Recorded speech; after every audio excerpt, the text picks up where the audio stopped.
spoiler alert, they get the bad guy in this movie.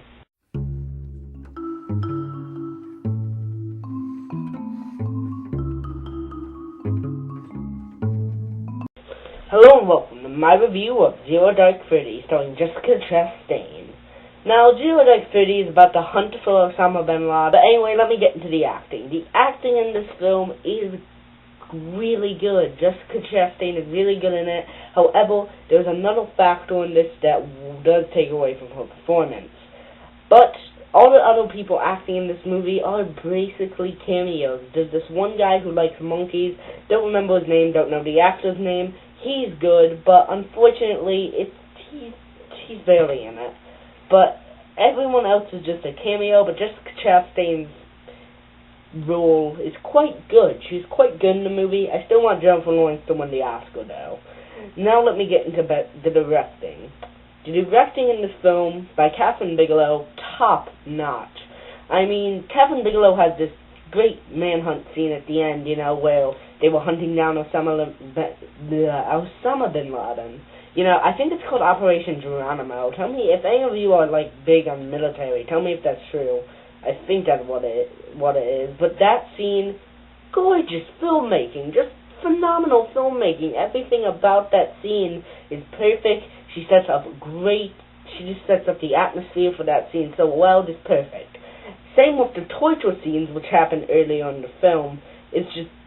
Those are gorgeous as well. They're very well done. They're very ambitious because she really never tells you by the writing, which I'll get to that in a second, or the directing if you should find it good or bad torture, which is very, very ambitious because I can see her getting a lot of hate for that by military people. And there are going to be people who say it's propaganda, which, no, it's really not. Act of Valor was propaganda.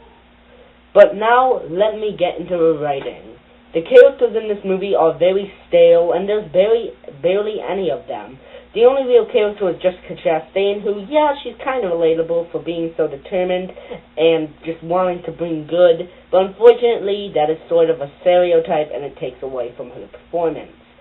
However, there are no other real characters besides this guy who likes monkeys, who is my favorite character in the movie, and I did really like him, but unfortunately, again, he's not in it for very long. And now, let me get into the pacing, which is where this film really was bad. Unfortunately, this film is quite long, and though being the ending and the beginning are very interesting, the middle part, the second act, or the rising action, whatever you want to call it, and rising action in movies and books are usually most of the story. And unfortunately, it's very boring. And I don't like to use that word, because I'm usually not bored throughout movies. I can usually keep my attention. But this film, unfortunately, because of no characters at all, is quite boring at that time. However, the beginning and the ending makes up for it. Unfortunately, it will bring this film down. I understand why so many people like this movie, but unfortunately, I could not get into this film. It is not my favorite film of the year. It does not make my top 10. I will have to give this film a B.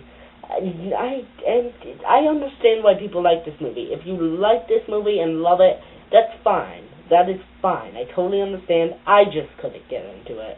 Tell me what you thought of Zero Dark 30 in the comments below, and please like, favorite, and subscribe for more reviews.